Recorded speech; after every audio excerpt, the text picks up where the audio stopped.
Well, I know this is a meaty topic, so I'll try to have our intros be a little short, and I'll introduce everyone. So we got Haseeb, who is a Dragonfly, and you can see on the chopping block with me. Head hype man at Dragonfly. Head hype man, right? Will is at Galaxy, and I think has spent a lot of time in the Axelar ecosystem, and hopefully we'll have some great insights there. And of course, Tascha, famed online macro expert, and someone with a different lens than the 2.5 investors on stage. So, I guess the first question is, bridges come in a lot of different shapes and sizes. They have different security models. They have different technologies being used. Different people will fight online about what qualifies as a bridge, what doesn't qualify as a bridge, what is centralized used as a derogative term, what's centralized used as a positive term. People talking about circles, bridge. And so a natural question that might be a place to start is, what are the defining characteristics to each of you of what is necessary to be a bridge, and what's sort of the minimum viable bridge in your mind? Yeah, I can start. So I think when the concept of bridging first became palpable to people, in the early days, bridging was a very abstract concept, right? When Polkadot and Cosmos, which were the first two, Cosmos before Polkadot, were the first two real plays to try to build interoperability protocols, the ideas around bridging was very abstract. There's this idea that maybe someday there are going to be multiple chains and they're going to matter and they're going to want to talk to each other and move assets. But at that time, there just wasn't that much going on other than on Bitcoin and Ethereum. And it's become very clear in the last few years that, okay, there's lots of chains. There's a lot of dynamic stuff happening on those chains. And you need some way to move assets from one chain to another, as well as to move messages from one chain to another, to allow yourself to compose applications such that an application that's on chain A can actually call a contract on chain B. The way that you think of like an RPC call on the internet, you want to get to a world where someday blockchains are kind of, at least to some degree, transparent to each other. They don't have to worry about, this is on another chain, therefore I can't use this. So bridging, it first started with just moving assets. And as over time, as the complexity of what is an asset has increased, right now we don't just have tokens, we also have NFTs, we also have other kinds of, sort of non-compliant things that you might want to own, or rebasing tokens, or all sorts of really other complicated assets. But then there's also messaging, which is how can you bridge a message from one chain to another and allow not just a message, but also a response to be retrieved reliably. Those are the, having some pieces of each of those components is enough to call yourself a bridge, but the standards of what you need to be a bridge has only increased over time as complexity across chains has grown. Yeah, so for me, anything that fundamentally moves information across from one blockchain or sort of domain to another counts as a bridge. I mean, you could even go back to WBTC and call that one of the early bridges. That said, that not every bridge kind of meets the criteria that I would be comfortable with as a user or as an investor, writ large, right? So there's some sort of spectrum at the end of the day when it comes to moving information across chains, which you have got security on one side and latency on the other, right? You could either go the highly federated, extremely low latency route. This is like the wormholes.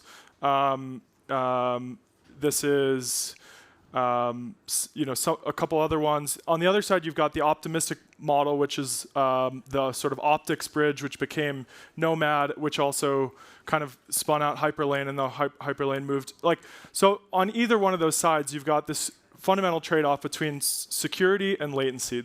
The longer you wait, the more security you're going to get, the more comfort you're going to get in the confirmations on the other chain. So the layer 0 and Wormhole are kind of on this low latency, highly federated, relatively what some might call centralized, sort of side of the spectrum, but they'll pass you messages really fast. Whereas a Nomad, you have to wait X minutes. I don't know. There have been different definitions of how many minutes, based on certain optimizations you can do in the fraud proof.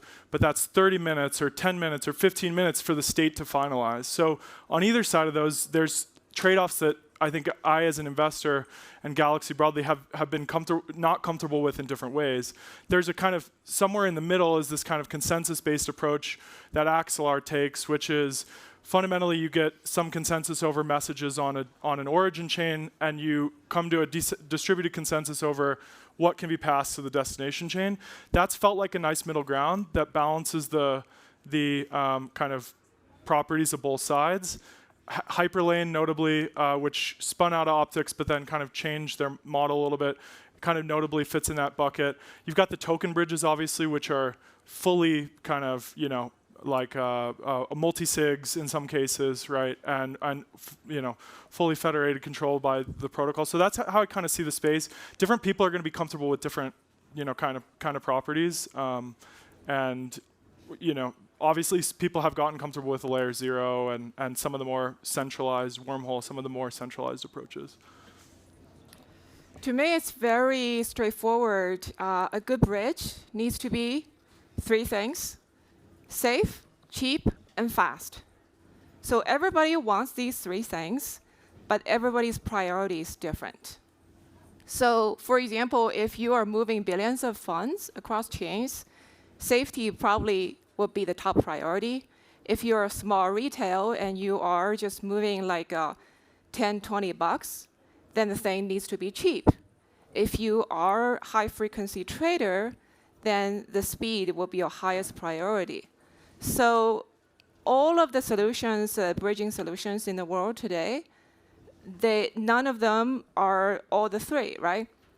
But I think all of them potentially have a path to at least excel in one of the 3, depending on what type of clientele that they are going after. If they're going after institutional users, then probably safety is the #1 thing. If they're going, other types of use cases, then maybe they prioritize other features. But the bottom line is, whether it's centralized, decentralized, I think that is a debate more for the diehard crypto nerds. But for the majority of users, safe, cheap, and fast. That's all they ask. And I think that's actually a reviewed preference. You can actually see it in people's behavior because, at the end of the day, like what is the most widely used bridging solution today?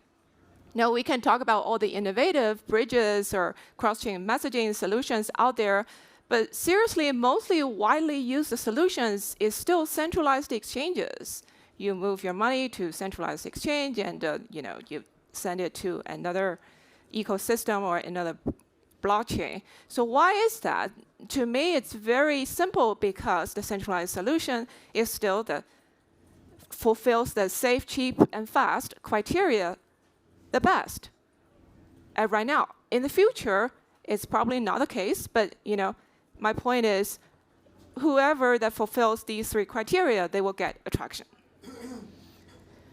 Cool. Yeah, I guess in the vein of the safety question, 2022 could not exactly be called a successful year. Probably was a brutal, macabre year for bridges. There obviously were a number of notable hacks, some that were in the news this week, I suppose, in terms of fund recovery.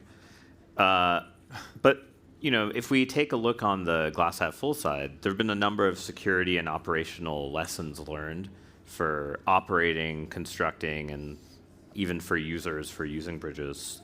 So which sort of hacks stood out to you the most? And sort of maybe this could be termed "What's your favorite bridge hack?" But I don't know. I don't know if you want to be like known as having a favorite. But which one stood out to you the most, and what lessons do you think were learned from that particular hack? Well, the Ronin bridge hack was definitely a classic. That was a chef's kiss level, bridge hack. So is that a technical term now? That is Chef's a kiss technical level. that's right, We right. have like a thermometer, and that's like the top. It was delicious to watch. Well, so what happened with the Ronin bridge hack? So it turned out that Ronin, so Ronin is the layer 2, or not layer 2, sorry, the sidechain that Axie Infinity runs on. And of course, as Tascha was mentioning, most of the bridges that people actually use are not particularly decentralized. They don't have some fancy, beautiful mechanism underlying it. For a lot of them, they're just multisigs. They're just multisigs, and the people on the multisig might be more or less trustworthy. They might be doing more stuff behind the scenes. And in the case of Axie Infinity, they had huge sums of money that were bridged from Ethereum mainnet over into Ronin. And for the Ronin sidechain, basically what they were doing for their multisig, they nominally had 9 people on the multisig. And it was like 4 of 9, I think, or 3 of 9, something like that. Sorry, 5 of 9, 5 of 9. It was 5 of 9. But actually, I think it was like 5 or 6. No, 4. 4 of the 4 of the signers were one person. And the other entity lent them the 5th key. Yes, that's right. That's right. There was some. Yeah. So it was basically you had to compromise one party in order to get 5 of the 9 keys on the multisig, which is what happened. Now it turned out the attacker was North Korea, so you can be slightly more forgiving, but still it's pretty bad to have basically. It shows that a lot of crypto, there's a lot of security theater, right? There's a lot of, hey, we've got this multisig, and we've got this thing, and we've got this automatic blah, blah, blah mechanism. And in reality, when shit goes bad, you realize, like, oh, wow, it was just like basically one server that got popped, and that took all the money. And when you realize that that's the real mechanism, there's the mechanism in the blog post, then there's the real mechanism, it goes to show why thinking through bridge security is really, really important. And I think people have started to become more sensitive to, hey, this thing is really at bottom just kind of a multisig, and I sort of have to trust you that you're doing your jobs. I mean, to follow up on that as well, when you're talking about the kind of limitations of this relevant security models, like the spectrum I laid out, in the previous question, like it does, if we look at the Nomad hack. Nomad is theoretically the most secure bridge because it's a one of n kind of approach where if somebody submits a fraud proof, then that challenge gets passed through, and that transaction gets canceled. So as long as somebody's watching, it's that one of n is the most secure. But when it actually comes down to it, the security lives within the audit, within the approach to security taken by the developers, within their carefulness in writing the code. That was obviously, I think, other people in the audience will know better, but I think it was a state root issue with the the Nomad hack.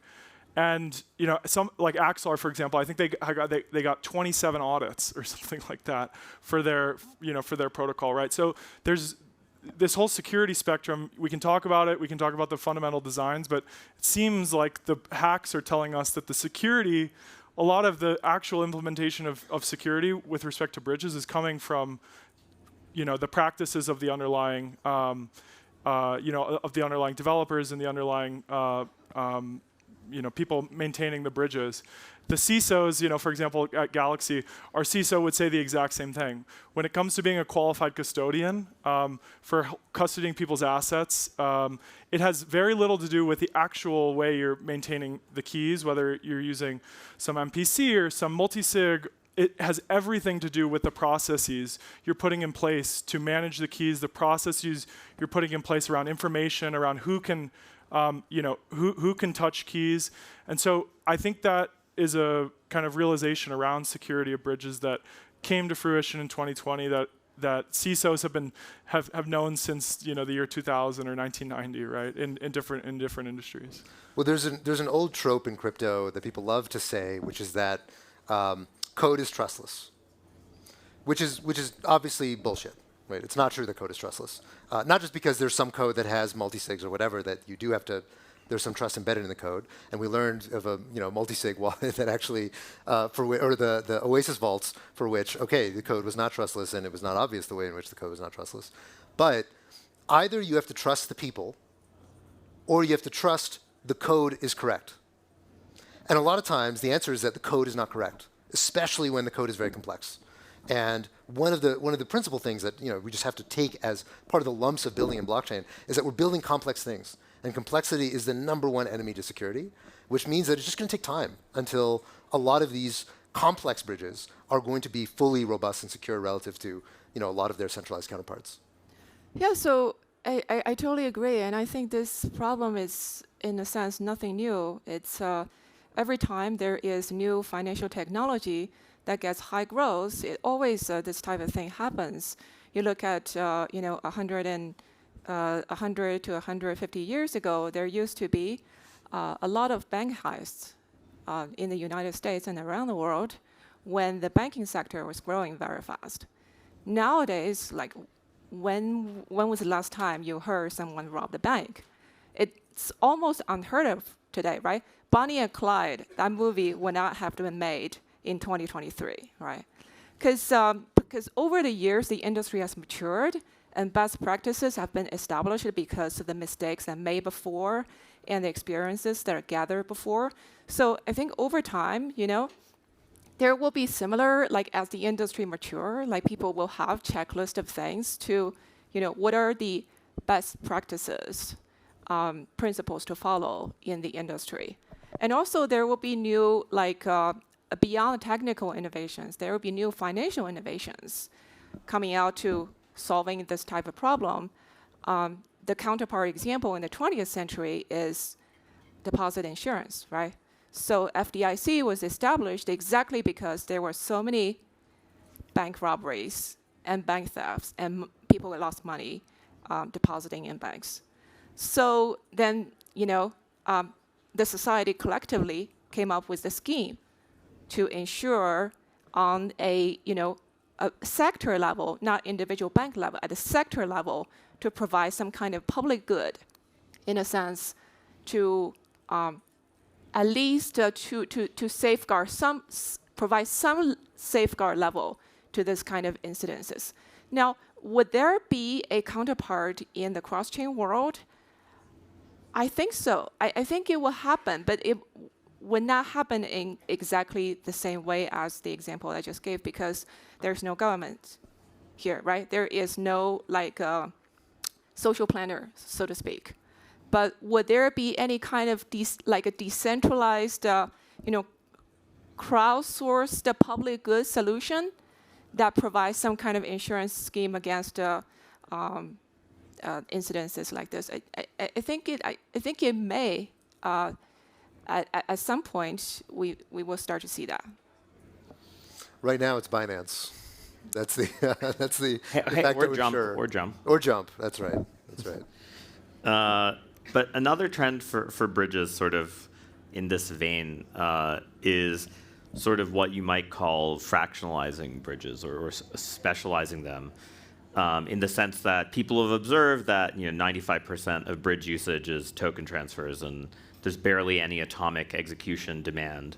If you look on, say, Nomad right before it got hacked, even when there was a ton of extractable value for atomic transactions, there really was not that much relative to just raw token inbound and outbound.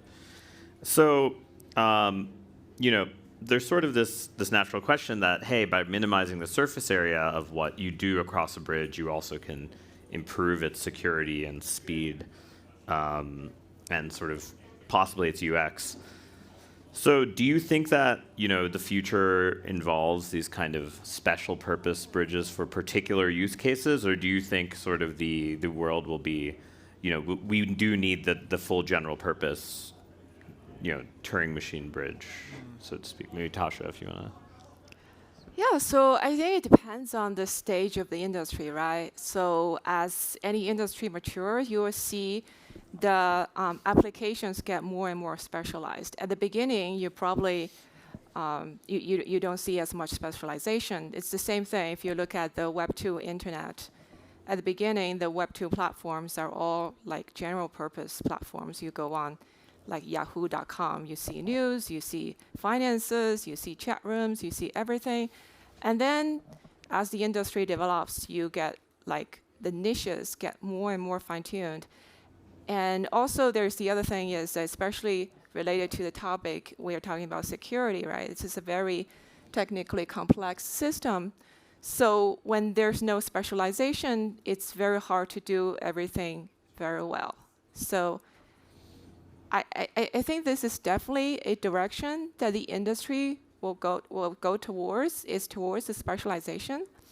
But the thing is, the speed of this happens depends on where the market is, where the demand is, right? So right now, like Tarun mentioned, 95% of use cases are token transfers because that's the only use case there is.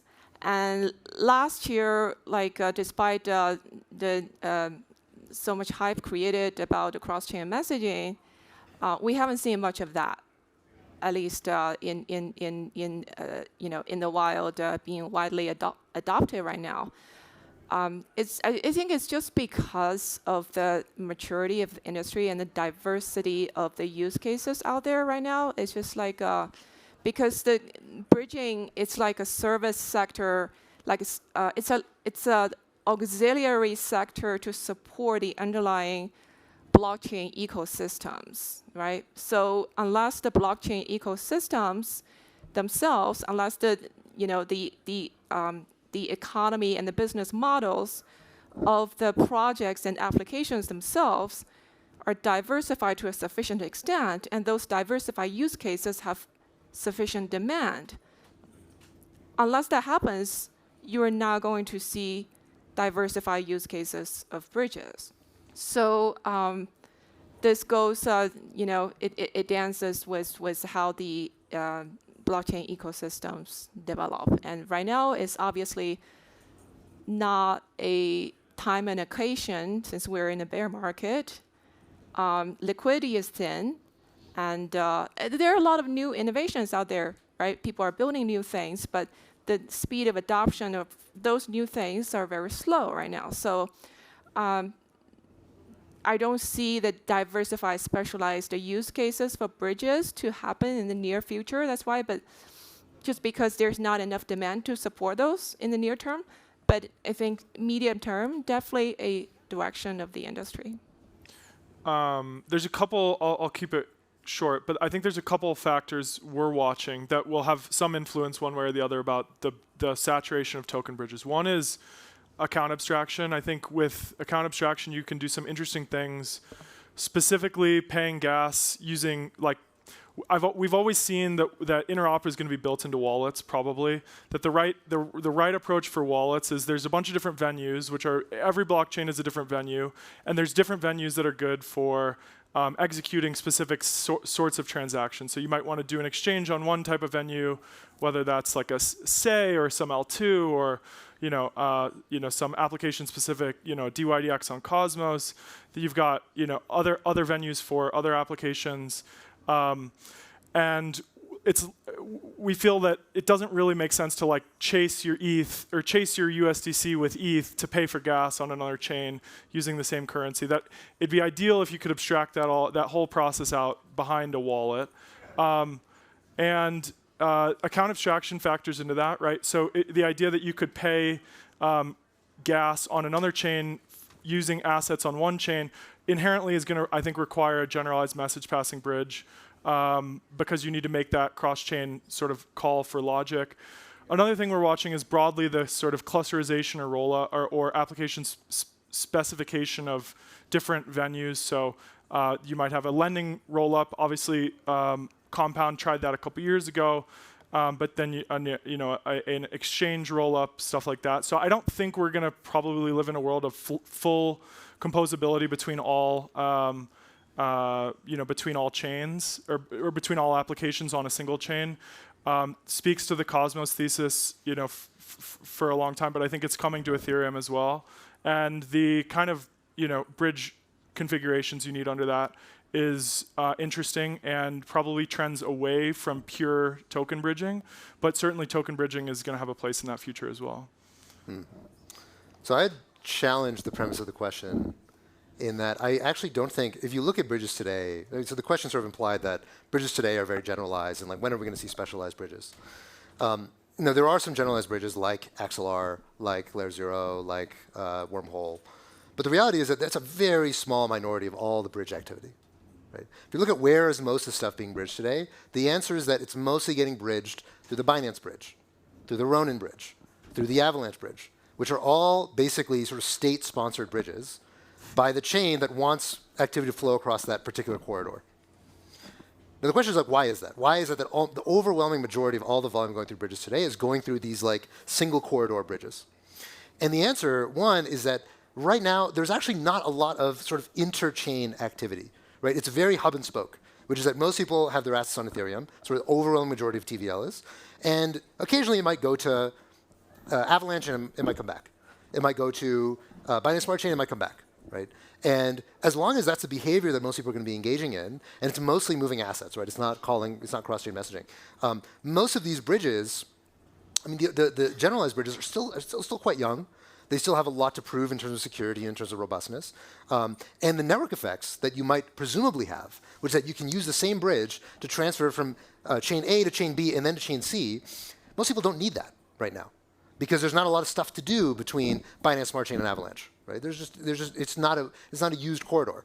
So I think it's a matter of market maturity, whether or not one, market maturity and also protocol maturity. Is that as these generalized protocols mature, I think they will see more adoption and they will see more people start to use them. And especially as those corridors that are not just ETH to X start maturing, that's when you're going to see these generalized use cases start to become more attractive. But right now, to the extent that they have any network effects, they're still very weak when the primary thing you want to do is just move assets back and forth from Ethereum.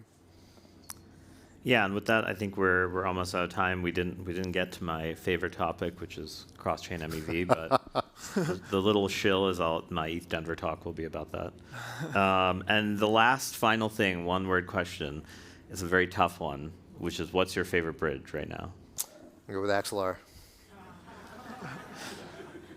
Hey, I know where butter's my bread. I'll have to go with Axelar and a shout out to Hyperlane as well. Well, XLR, because I'm at the XLR conference. We were all paid to speak here, by the way. Full disclosure. I offend the host, right? So. Second favorite bridge. Second favorite. Reverse Succinct. Succinct. Succinct. I have no second favorites. I just have one favorite. Yeah, exactly. Somebody else send me a check and I'll include a second favorite. All right. Well, thanks everyone. Hopefully we answered the question of why cross-chain will be huge, but I'm not totally sure we got that. That was the next question you missed. You unfortunately got cut off. But yeah, thanks everyone.